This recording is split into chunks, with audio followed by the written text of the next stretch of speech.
सद्गुरु ओशो कहते हैं, प्रेम किए जाने के क्षण में प्रेम में ऐसे प्रवेश करो जैसे कि वह नित्य जीवन हो।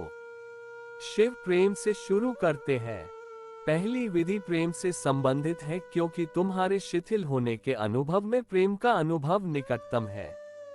अगर तुम प्रेम नहीं कर सकते हो तो तुम शिथिल भी नहीं हो सकते हो, और अगर तुम शिथिल हो सके तो तुम्हारा जीवन प्रेमपूर्ण हो जाएगा। एक तनावग्रस्त आदमी प्रेम नहीं कर सकता। क्यों? क्योंकि तनावग्रस्त आदमी सदा उद्देश्य से, प्रयोजन से जीता है। वह धन कमा सकता है लेकिन प्रेम नहीं कर सकता, क्योंकि प्रेम प्रयोजन रहित है। प्रेम कोई वस्तु नहीं है। तुम उसे संग्रहित नहीं कर सकते, तुम उसे बैंक खाते में नहीं डाल सकते, तुम उससे अपने अहंकार की पुष्टि नहीं कर सकते। सच तो यह है कि प्रेम सबसे अर्थहीन काम है, उससे आगे उसका कोई अर्थ नहीं है, उससे आगे उसका कोई प्रयोजन नहीं है। प्रेम अपने आप में जीता है, किसी अन्य चीज के लिए नहीं। तुम धन कमाते हो किसी प्रयोजन से, वह एक साधन नहीं है। तुम मकान बनाते हो किसी के रहने के लिए, वह भी एक साधन है। प्रेम साधन नहीं है। तुम क्यों प्रेम करते हो? किस लिए प्रेम करते हो? प्रेम अपना लक्ष्य आप है। यही कारण है कि हिसाब किताब रखने वाला मन, तार्किक मन, प्रयोजन की भाषा में सोचने वाला मन प्रेम नहीं कर सकता। और जो मन प्रयोजन की भाषा में सोचता है वह तनावग्रस्त होगा, क्योंकि प्रयोजन भविष्य में ही पूरा किया जा सकता है, यहाँ और अभी नहीं। तुम एक मकान बना रहे हो, तुम उसमें अभी ही नहीं रह सकते, पहले बनाना होगा। तुम भविष्य में उसमें रह सकते हो, अभी नहीं। तुम धन कमाते हो, बैंक बैलेंस भविष्य में बनेगा, अभी नहीं। अभी साधन का उपयोग कर सकते हो, साध्य भविष्य में आएंगे। प्रेम सदा यहाँ है और अभी है। प्रेम का कोई भविष्य नहीं है। यही वजह है कि प्रेम ध्यान के इतने करीब है। यही वजह है कि मृत्यु भी ध्यान के इतने करीब है, क्योंकि मृत्यु भी यहाँ और अभी है, वह भविष्य में नहीं घटती। क्या तुम भविष्य में मर सकते हो? वर्तमान में ही मर सकते हो। कोई कभी भविष्य में नहीं मरा। भविष्य में कैसे मर सकते हो? या अतीत में कैसे मर सकते हो? अतीत जा चुका, वह अब नहीं है, इसलिए अतीत में नहीं मर सकते। और भविष्य अभी आया नहीं है, इसलिए उसमें कैसे मरोगे? मृत्यु सदा वर्तमान में होती है। मृत्यु, प्रेम और ध्यान सब वर्तमान में घटित होते हैं। इसलिए अगर तुम मृत्यु से डरते हो तो तुम प्रेम नहीं कर सकते।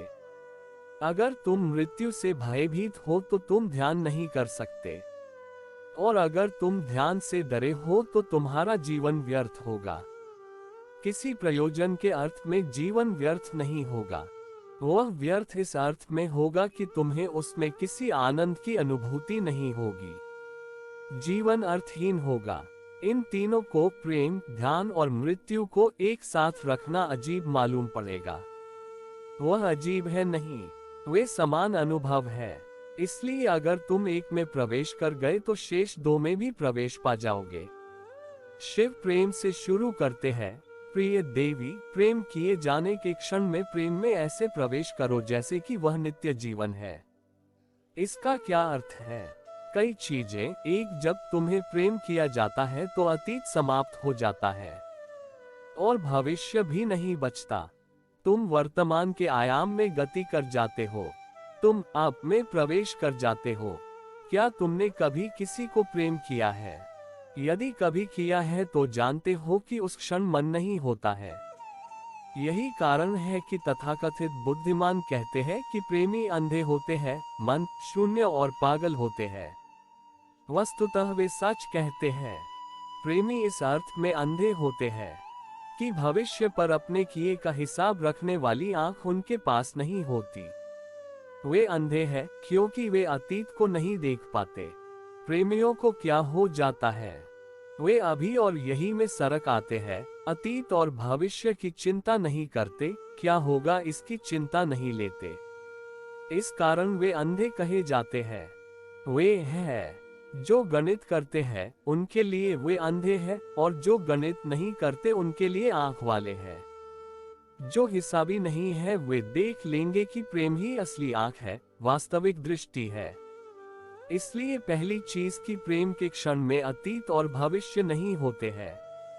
तब एक नाजुक बिंदु समझने जैसा है। जब अतीत और भविष्य नहीं रहते तब क्या तुम इस क्षण को वर्तमान कह सकते हो? यह वर्तमान है दो के बीच, अतीत और भविष्य के बीच। यह सापेक्ष है। अगर अतीत और भविष्य नहीं रहे तो इसे वर्तमान कहने में क्या तुक है? वह अर्थहीन है। इसीलिए शिव वर्तमान शब्द का प्रयोग नहीं करते। वे कहते हैं नित्य जीवन। उनका मतलब शाश्वत से है, शाश्वत में प्रवेश करो। हम समय को 3 हिस्सों में बांटते हैं, भूत, भविष्य और वर्तमान। यह विभाजन गलत है, सर्वथा गलत है। केवल भूत और भविष्य समय है, वर्तमान समय का हिस्सा नहीं है। वर्तमान शाश्वत का हिस्सा है। जो बीत गया वह समय है, जो आने वाला है समय है, लेकिन जो है वह समय नहीं है, क्योंकि वह कभी बीतता नहीं है। वह सदा है, अब सदा है, वह सदा है, यह अब शाश्वत है। अगर तुम अतीत से चलो तो तुम कभी वर्तमान में नहीं आते। अतीत से तुम सदा भविष्य में यात्रा करते हो। उसमें कोई क्षण नहीं आता जो वर्तमान हो। तुम अतीत से सदा भविष्य में गति करते रहते हो। वर्तमान से तुम और वर्तमान में गहरे उतरते हो, अधिकाधिक वर्तमान में। यही नित्य जीवन है। इसे हम इस तरह भी कह सकते हैं, अतीत से भविष्य तक समय है।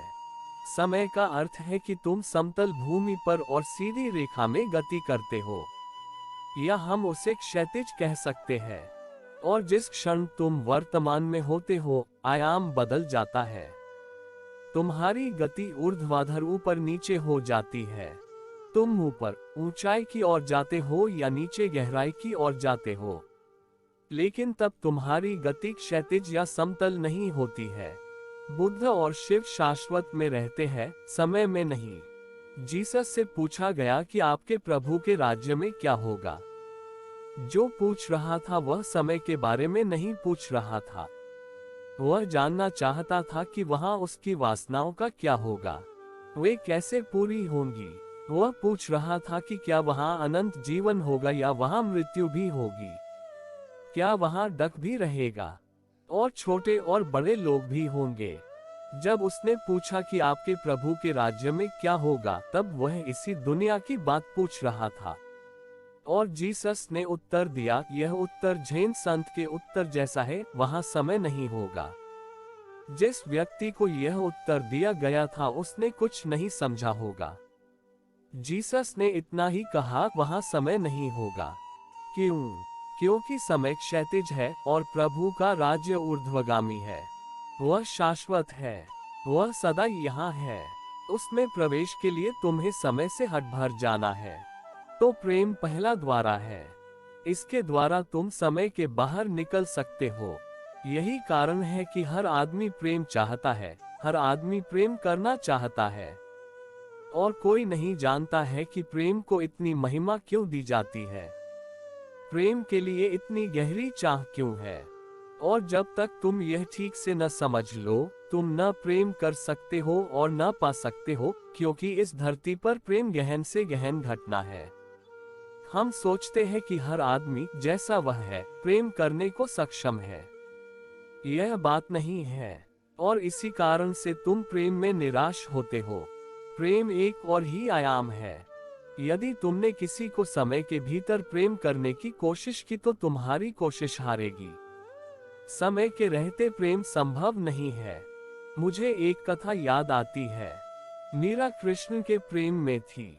वह गृहिणी थी, एक राजकुमार की पत्नी। राजा को कृष्ण से ईर्ष्या होने लगी। कृष्ण थे नहीं, वे शरीर से उपस्थित नहीं थे। कृष्ण और मीरा की शारीरिक मौजूदगी में 5000 वर्षों का फासला था। इसलिए यथार्थ में मीरा कृष्ण के प्रेम में कैसे हो सकती थी? समय का अंतराल इतना लंबा था। एक दिन राणा ने मीरा से पूछा, तुम अपने प्रेम की बात किए जाती हो, तुम कृष्ण के आसपास नाचती गाती हो, लेकिन कृष्ण है कहाँ? तुम किसके प्रेम में हो? किससे सतत बातें किए जाती हो?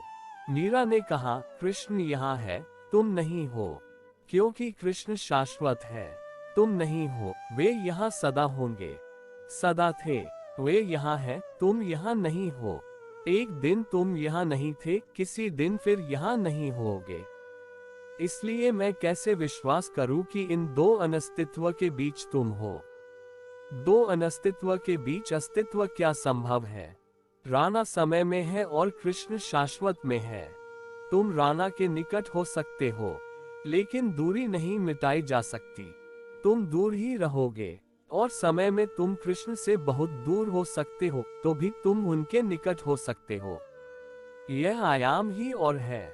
मैं अपने सामने देखता हूँ, वहां दीवार है, फिर मैं अपनी आंखों को आगे बढ़ाता हूँ और वहां आकाश है। जब तुम समय में देखते हो तो वहां दीवार है, और जब तुम समय के पार देखते हो तो वहां खुला आकाश है, अनंत आकाश। प्रेम अनंत का द्वार खोल सकता है, अस्तित्व की शाश्वतता का द्वार। इसलिए अगर तुमने कभी सच में प्रेम किया है तो प्रेम को ध्यान की विधि बनाया जा सकता है। यह वह विधि है, प्रिय देवी, प्रेम किए जाने के क्षण में प्रेम में ऐसे प्रवेश करो जैसे कि यह नित्य जीवन हो। बाहर बाहर रहकर प्रेमी मत बनो, प्रेम पूर्ण होकर शाश्वत में प्रवेश करो।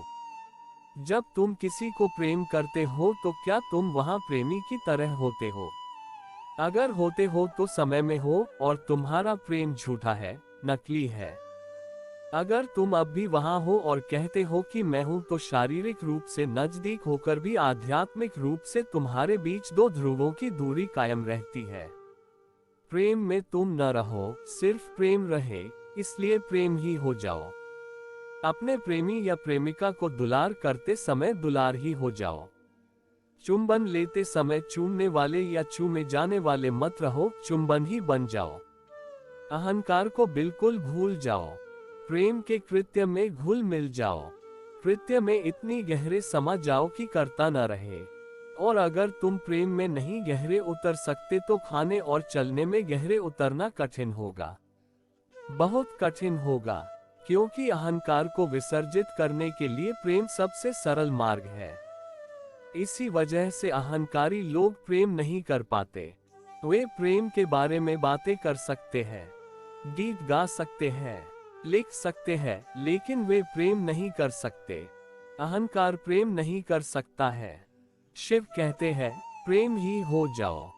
जब आलिंगन में हो तो आलिंगन हो जाओ, चुंबन लेते समय चुंबन हो जाओ। अपने को इस पूरी तरह भूल जाओ कि तुम कह सको कि मैं अब नहीं हूँ, केवल प्रेम है। तब हृदय नहीं धड़कता है, प्रेम ही धड़कता है। तब खून नहीं दौड़ता है, प्रेम ही दौड़ता है। तब आंखें नहीं देखती है, प्रेम ही देखता है। तब हाथ छूने को नहीं बढ़ते हैं, प्रेम ही छूने को बढ़ता है। प्रेम बन जाओ और शाश्वत जीवन में प्रवेश करो। प्रेम अचानक तुम्हारे आयाम को बदल देता है। तुम समय से बाहर फेंक दिए जाते हो, तुम शाश्वत के आमने सामने खड़े हो जाते हो। प्रेम गहरा ध्यान बन सकता है, गहरे से गहरा। और कभी कभी प्रेमियों ने वह जाना है जो संतों ने भी नहीं जाना।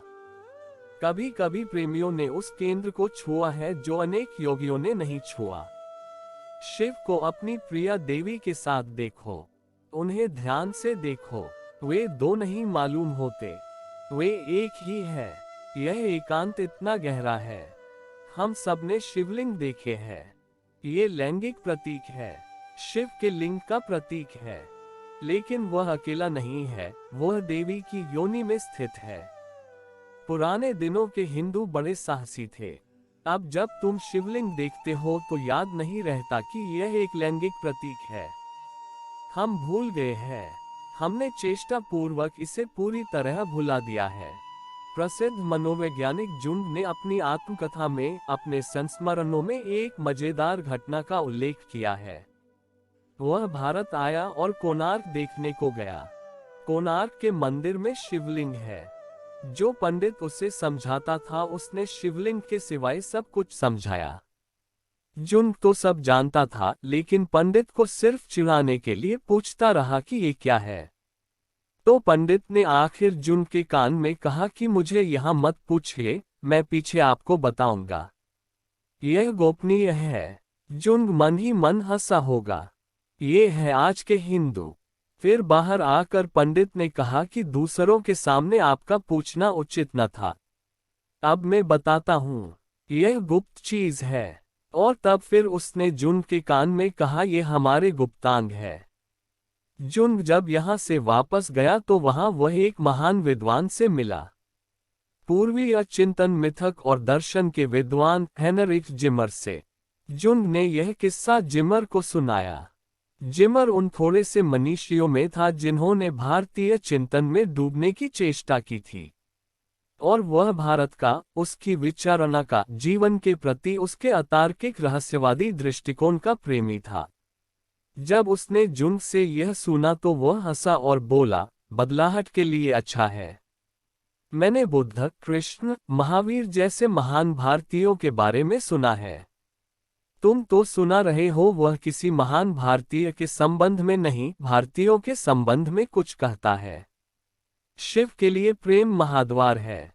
और उनके लिए कामवासना निंदनीय नहीं है। उनके लिए काम बीज है और प्रेम उसका फूल है। और अगर तुम बीज की निंदा करते हो तो फूल की भी निंदा अपने आप हो जाती है। काम प्रेम बन सकता है। और अगर वह कभी प्रेम नहीं बनता है तो वह पंगु हो जाता है। पंगुता की निंदा करो, काम की नहीं।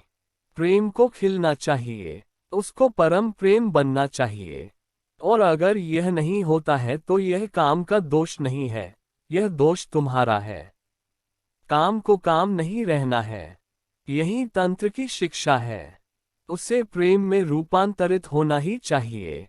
और प्रेम को भी प्रेम ही नहीं रहना है। उसे प्रकाश में, ध्यान के अनुभव में, अंतिम परम रहस्यवादी शिखर में रूपांतरित होना चाहिए। प्रेम को रूपांतरित कैसे किया जाए? कृत्य हो जाओ और कर्ता को भूल जाओ। प्रेम करते हुए प्रेम, महज प्रेम हो जाओ।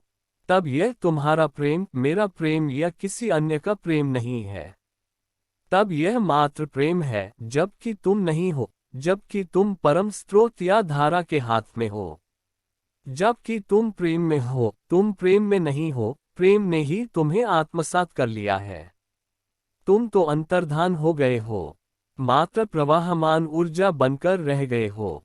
इस युग का एक महान सृजनात्मक मनीषी D.H. लॉरेंस जाने अनजाने तंत्रविद था। पश्चिम में वह पूरी तरह निंदित हुआ। उसकी किताबें जब्त हुई। उस पर अदालतों में अनेक मुकदमे चले, सिर्फ इसलिए कि उसने कहा कि काम ऊर्जा एकमात्र ऊर्जा है और अगर तुम उसकी निंदा करते हो, दमन करते हो, तो तुम जगत के खिलाफ हो।